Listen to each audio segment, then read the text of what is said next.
Manassés, ele foi o oposto do que o pai dele foi. Pensa assim, água e óleo. O pai dele era um homem de Deus, de oração. Manassés buscava o divino.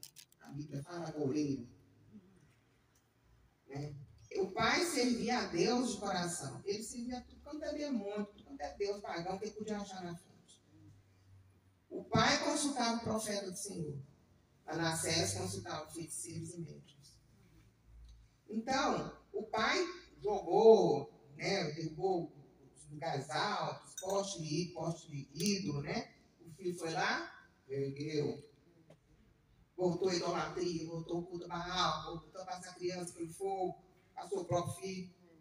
E ele começou a reinar em Judá com 12 anos. Por isso é que eu falo que dá-se a entender que ele foi concebido após a cura de Ezequias. Né?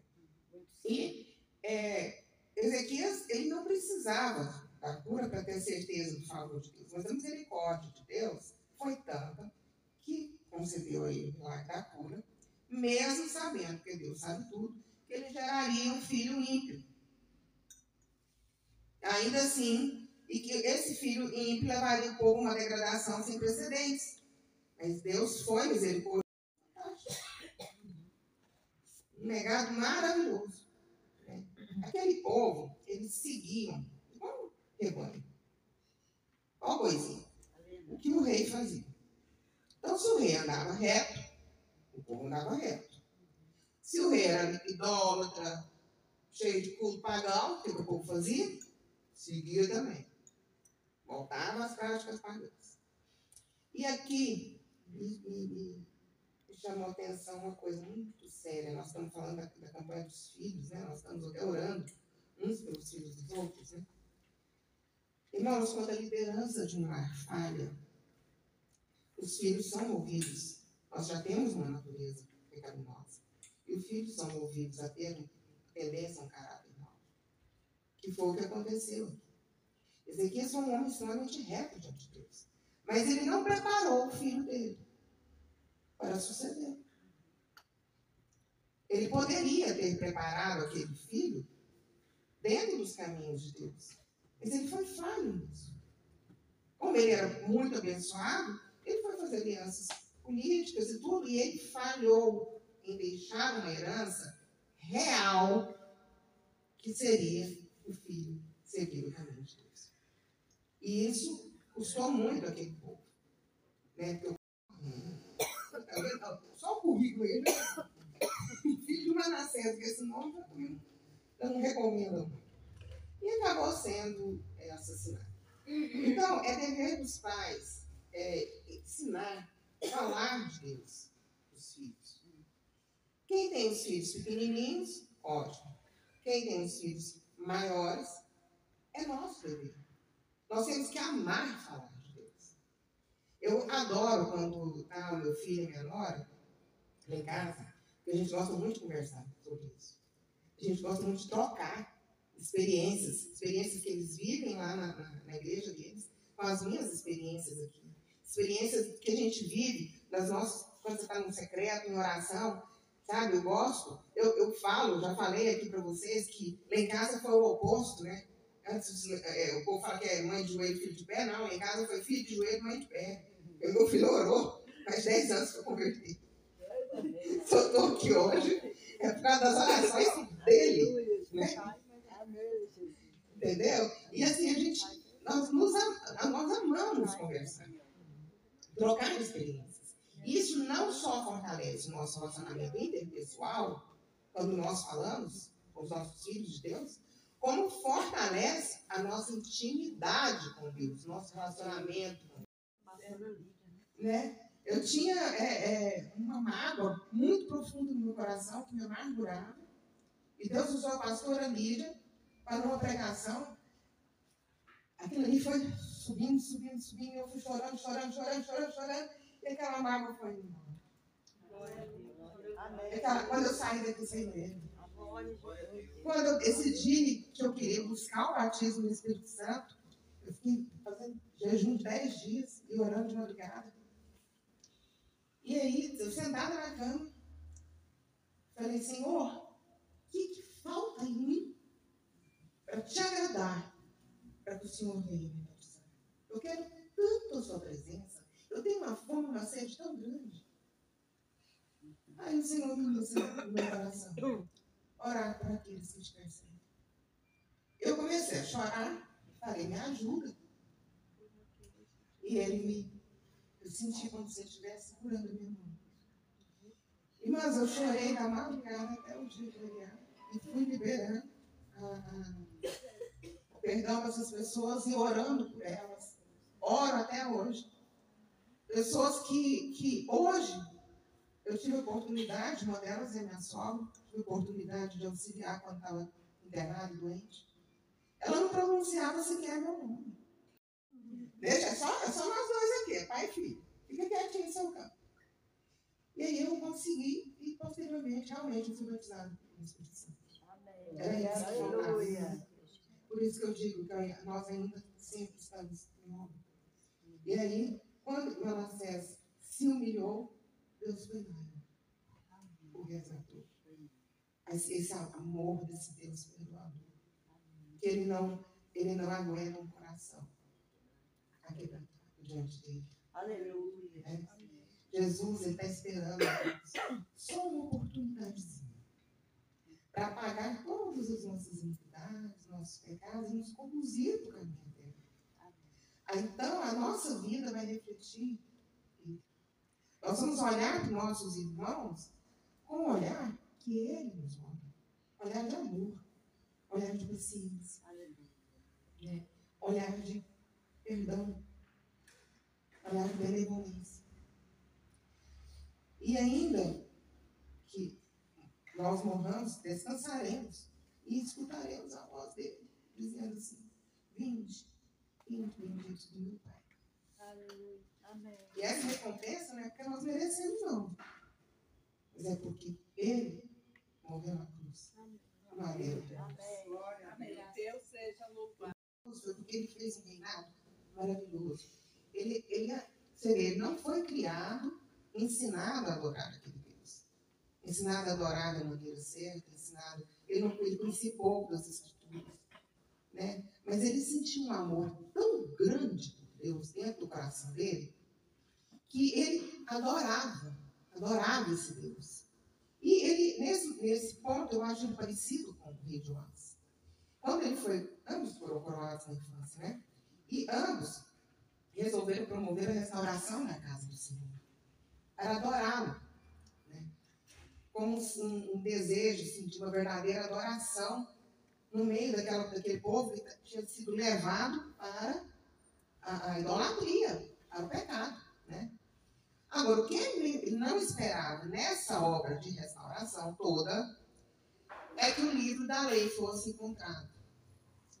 E quando Safã retorna e lê o livro da lei para ele, ele chora, ele rasga suas vestes, porque ele fica tão doído de pensar quão pouco ele conhecia esse Deus, o tanto que aquele povo estava pecando, quanto tempo foi perdido naquela ignorância, que ele chorou de medo, de entristecer o coração de Deus. Ele rasgou as suas vestes. E ele buscava dentro daquele ninho. E ele, porém, notifica a todos que se arrependam. Né? Mas o tempo da ignorância ele não leva embora. Ele perdoa. E a lei do Senhor revela os nossos pecados. Por isso que eu falo muito que eu sou contra o evangelho pregado de forma adulada. O evangelho docinho. O evangelho vem, olha, Deus te aceita como você é. Não, Deus te ama. Você quer que você muda. Você não vai continuar do jeito que você é pecador, com natureza errada, não. Entendeu? Eu acho que o verdadeiro evangelho é o evangelho que te confronta. É o evangelho que dói na sua carne. Não é o que te adula, não. A palavra de Deus ela confronta.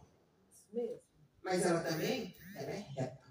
Ela é salvação. Eu falo, a Bíblia não tem atalho. Então não vem com esses pastor coach inventando moda e frase de efeito, não. Eu tenho a menor paciência desse povo. Menor paciência. As frasezinhas de efeito, o povo compra isso porque é mais fácil, porque está adulando, eu não tenho que mudar nada, posso continuar fazendo o pecado que eu quiser. Depois domingo eu vou lá pegar a Bíblia, põe embaixo do braço, vou para a igreja, ai Deus. Arrependi, viu? Na segunda eu já estou pronta para pecar de novo. Não. Esses dias eu até citei no primeiro que quem te prospera não é Deus. Nada é seu. Tudo é dele. Aí saem os outros aí que às vezes só quer que a cadeira quebrada, não vai jogar a porcaria da cadeira, coitada da cadeira fora, culpando a pobre da cadeira, que tem nada para paçoca.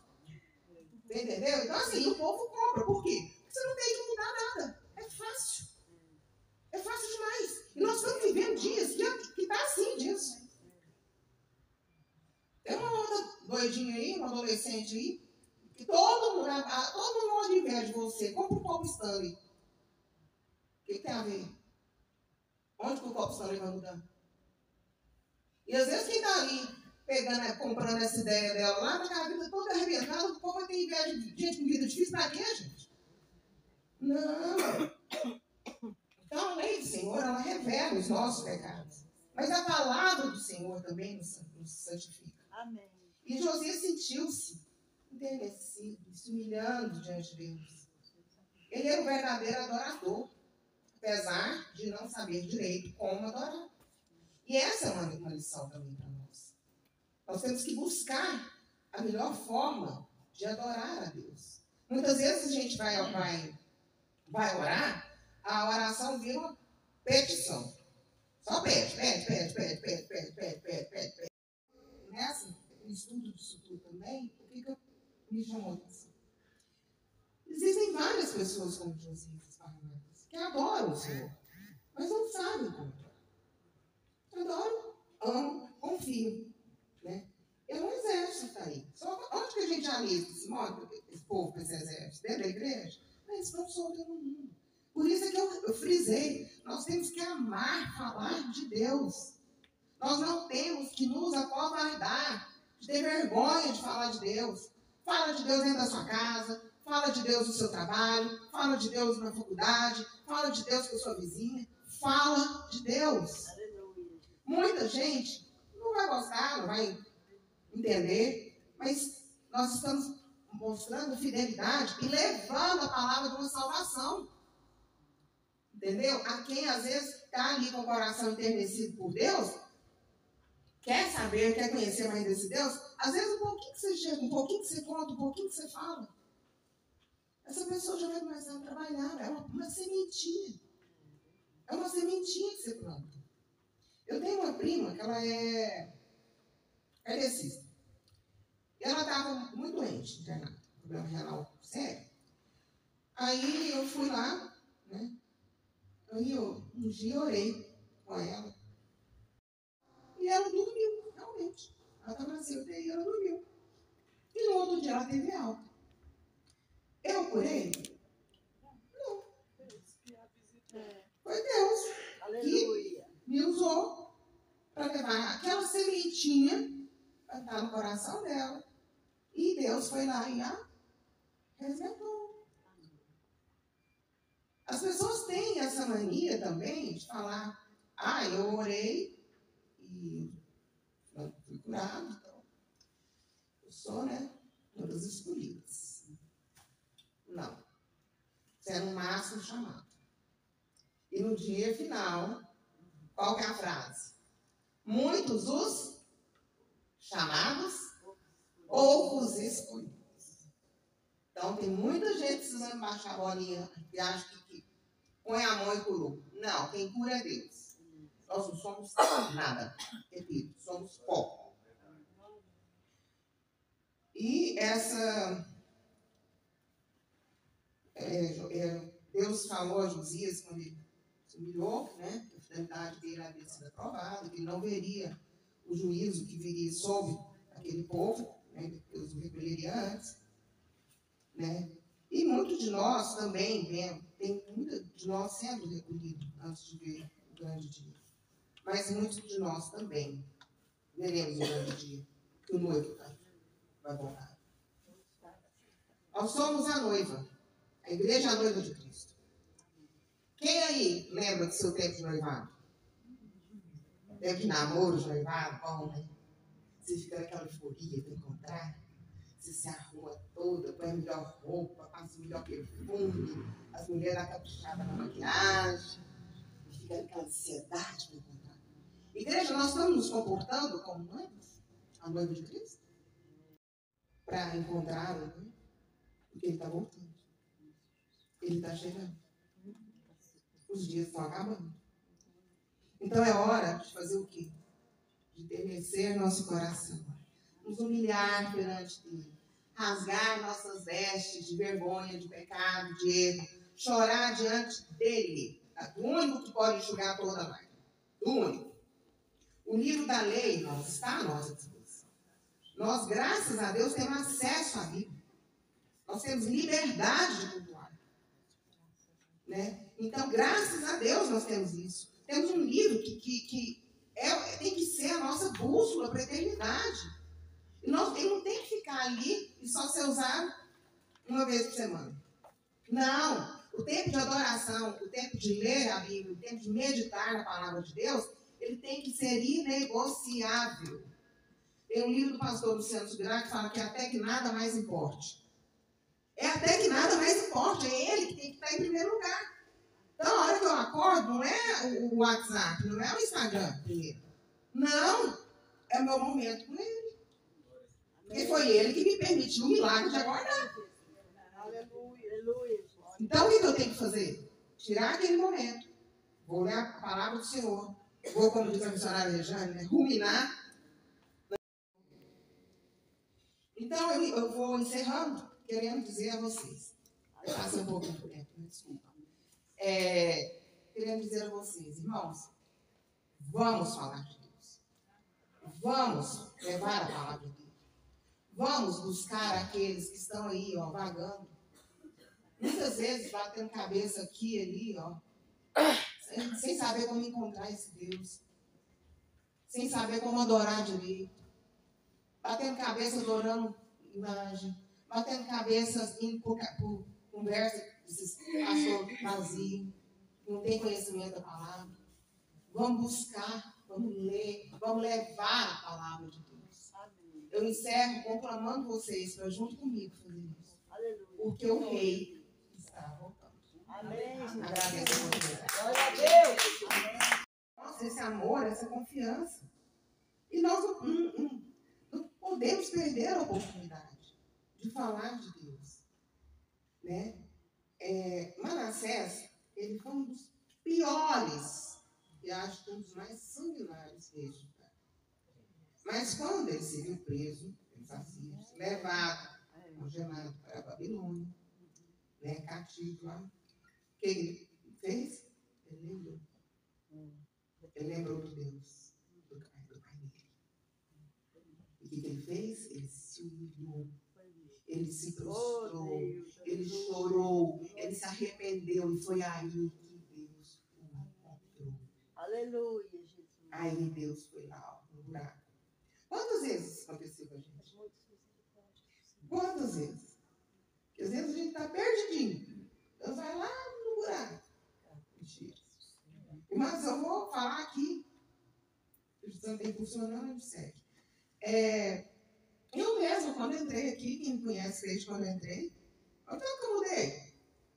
Esses dias a menina brincou comigo e falou: o evangelho te rasgou, eu falei inteirinha. Me confrontou e foi me rasgando e me desconstruindo. E o Espírito Santo veio lá de dentro fazendo tudo de novo. E eu ainda estou em obras. Igual fala a prefeitura, nós estamos em obras para melhor servir.